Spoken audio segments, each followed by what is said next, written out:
merujuk kepada industri film. Kan industri film bioskop kan durasinya panjang. Panjang. Kalau diproduksi full generative AI masih impossible menurut saya. Oke. Kenapa gitu? Karena satu kali generate video AI itu maksimal, batas maksimal yang saya kebetulan juga ngulik ngulik sekarang ya. Batas maksimal itu cuma 12 detik. Bagi saya AI ini tergantung bagaimana kita memanfaatkannya. Dia bisa menjadi teman ketika kita benar-benar bisa mengendalikannya. Dia bisa menjadi ancaman kalau kita tidak bisa menyesuaikan diri dengan zamannya itu. Dia. Awal-awal saya bingung ini.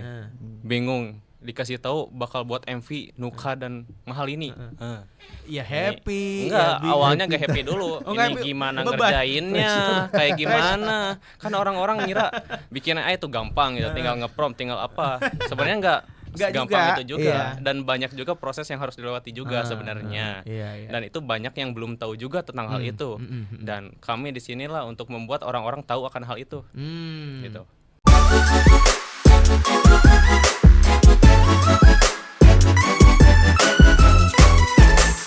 Masih bareng sama MNC University, masih bareng sama dosen Prodi DKV MNC University, masih ada Mas Topan Dewa Gugat atau kita panggil dengan Mas Topan. Dan juga masih ada mahasiswa semester 2 dari MNC University maba nih. Betul. Masih ada Wala, nama panjangnya Triwalasa. Wala anak ketiga ya? Anak ketiga, betul. Benar. Ketebak. Anak kedua biasanya namanya Dwi Walasa enggak ya? Enggak harus kayak gitu ya? Bukan. Oh, enggak harus kayak gitu ya? Biar sama Tuwala. Oh iya, gitu. Tuwala. Minumnya botolnya tumblernya Wala. Waduh. Betul. Jadi hari ini masih dirayain, masih diperingati sebagai Hari Film Nasional. Hari ini adalah perayaan ke-76 tahun karena awalnya dari tahun 1950 dari film Darah dan Doa karya Usmar Ismail ya. Dan tadi kita juga udah ngobrol soal film favorit gitu ya. Dan ini ya, zaman sekarang itu kita itu bukan cuma toolsnya banyak tapi juga ada AI. Jadi yang campur tangan juga di beberapa film. Kalau misalkan dipakainya secukupnya sesuai porsi akan membantu, tapi kalau misalkan berlebihan jadinya aneh banget gitu. Nah, topik obrolan kita bareng sama MNC University hari ini Global People. AI ini bakal jadi ancaman atau malah sebagai sahabat baru sineas Indonesia. Kalau Mas Topan sendiri selaku dosen DKV, dosen prodi DKV MNC University dan juga pernah terjun juga di dalam dunia film juga, praktisi film juga, melihat tahun ini tahun 2026 di era sekarang ini 2026, apa yang Mas Topan lihat industrinya seperti apa? Untuk tadi kan menyinggung tentang AI ya. Ya. Nah, jadi di era AI ini kan tadi pembahasannya apakah menjadi teman atau menjadi lawan ya. Lawan ya, gitu ya. Betul. Ancaman atau sahabat. Ancaman atau sahabat. Nah, kita balik ke perspektif kita zaman dulu di era seluloid. Oke. Nah, belum pada lahir nih. Ya. Belum pernah tahu juga. Karena kan saya bilang orang-orang film ini orang-orang yang sudah biasa berevolusi atau menghadapi perubahan teknologi. Betul. Nah, di era celluloid waktu itu kan ada yang namanya pekerjaan ketika setelah kita syuting itu ada editor fisiknya yang potong-potong, gunting-gunting film ya, disambung. Lalu ada juga pengantar filmnya dari bioskop ke bioskop. Kayak Janji Joni. Iya, itu film nasional nomor 1 favorit gue. Nah, itu soundtracknya gila. Parah. Bagus. Itu tahu musik bagus dari soundtrack Joni. Terima kasih Bang Joko Anwar, itu luar biasa. Nah, jadi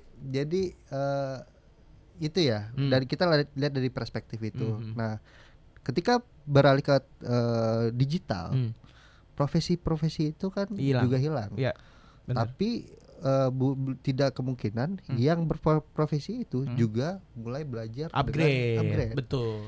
Nah, adanya AI, saya seharusnya sih teman-teman di film juga sama. Kalau case-nya saya bilang untuk generatif AI sekarang, itu merujuk kepada industri film. Kan industri film bioskop kan durasinya panjang. Panjang. Kalau diproduksi full generative AI masih impossible menurut saya. Oke.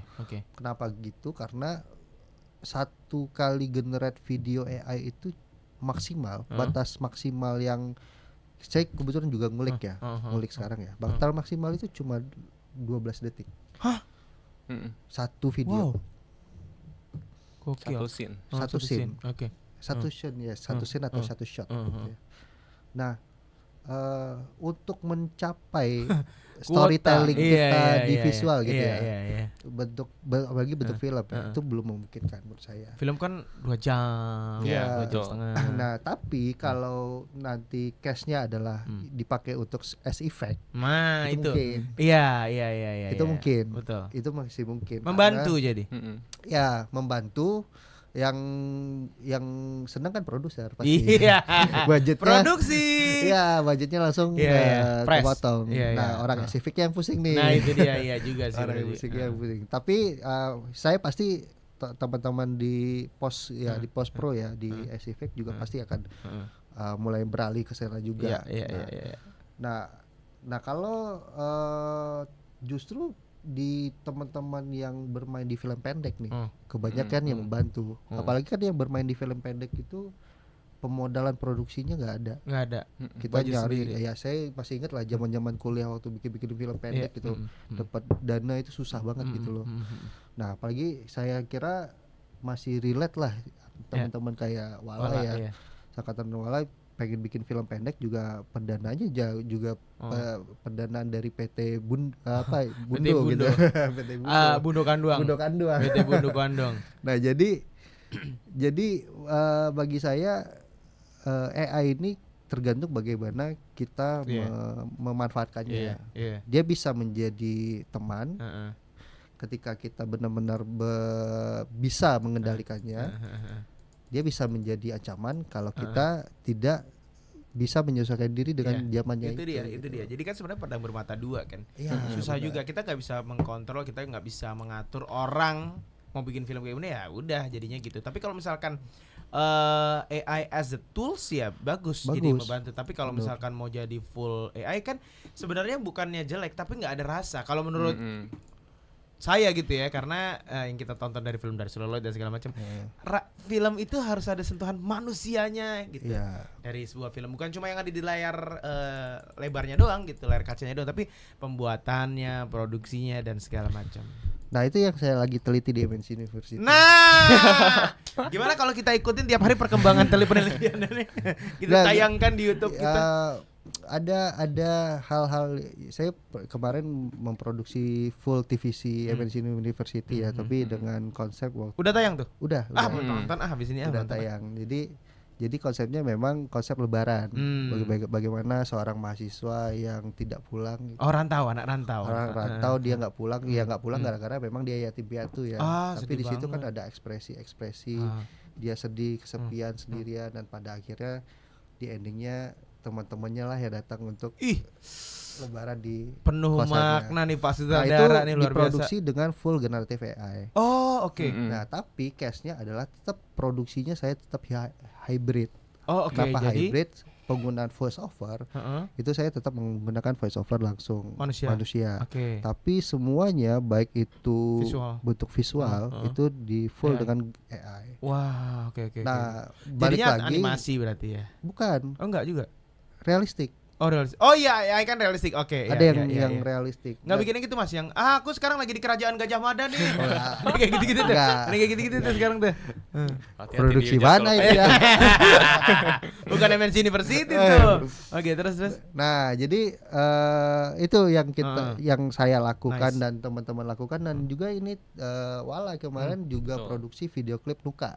Keren. Nuka di itu kemarin sama Star Hits ya. Betul. Nuka Idol. Wow. Itu full generative AI semua. Wala yang bikin tuh? Teman-teman. Saya dan tim saya. Jadi kan tim. terbagi dua antara tim Nuka sama Mahal ini. Jadi kita dapat 2 artis untuk jadikan asik itu banget. Tugas kuliah. Itulah global people privilege atau kelebihan kalau misalkan kamu kuliah di MNC University. Betul. Jadi environment-nya itu juga bergabung bersama MNC MNC Group. Jadi misalkan bisa ketemu mahal ini, bukan cuma ketemu tapi bisa kerjain juga. Jadi proyeknya. Jadi bedanya dengan kampus yang lain adalah MNC University itu kalau udah langsung bikin projectnya itu langsung dengan talent yang orang tuh tahu well known gitu. Nggak misalkan yaudah deh anak ekonomi deh suruh jadi model gitu. Enggak, itu udah pakai mahal ini menuka keren. Betul. MNC University emang keren. Semester 1 lagi. Semester 1. Wah, itu semester kemarin tuh. Apalagi semester berikutnya. Happy enggak tuh? Happy banget. Happy banget ya pasti sama teman-teman. Semester 1 belum dapat porto apa-apa. Ya dulu Mas kita ya beda nama anaknya sekarang. Apalagi mungkin karena dulu kita kuliahnya harusnya di MNC University ya, jadi dapat banyak privilege ya. Kalau Wala sendiri, kamu kan lahir tahun 2006 berarti tahun ini 20. Iya. Masih 19 atau 20? Masih 19, saya lahir bulan November berarti 19. Oke, berarti tahun ini bulan November nanti 20 ya. Betul. Apa yang kamu rasain di tahun kamu menginjak 20 tahun ini dengan dunia film di Indonesia, film nasional? Apa yang kamu rasain? Ini ada sangkut pautnya dengan AI atau gak usah? Boleh, ada sangkut pautnya boleh. Kalau misalkan aku sama Mas dosen nih, zaman kita tuh film anak-anaknya tuh bener-bener kita tuh nontonnya tuh sampai yang ngantri-ngantri bioskop. Betul. Beli tiket kan nggak bisa online dulu. Iya. Habis ya udah kita mau lagi di jam 4 gitu. Kalau dengan segala kemudahan dan AI dan segala macam, apalagi kamu udah produksi film juga kemarin, bikin video klip dan segala macam. Apa yang kamu rasain? Point of view kamu apa? Kamu bebas boleh mengutarakan. Kalau itu saya sampaikan 2 hal aja. Pengalaman dulu deh yang pertama. Pengalaman dari membuat MV-AI. Itu kan awal-awal saya bingung ini. Bingung dikasih tahu bakal buat MV Nuka dan mahal ini. Ya happy. Enggak, ya, awalnya gak happy dulu. Ini gimana ngerjainnya, kayak gimana. Kan orang-orang ngira bikin AI itu gampang gitu, tinggal nge-prompt, tinggal apa. Sebenarnya enggak gampang itu juga. Dan banyak juga proses yang harus dilewati juga sebenarnya. Dan itu banyak yang belum tahu juga tentang hal itu. Dan kami di sinilah untuk membuat orang-orang tahu akan hal itu. Gitu. Dan juga setelah bingung dan lain-lain, akhirnya kita berdiskusi dengan dosen pembimbing Pak Topan, dan ada satu lagi dari dosen praktisi itu adalah Mas Jade. Mas Jade. Mas Jade dari mana, Pak? Dari tadi dia udah dari tadi.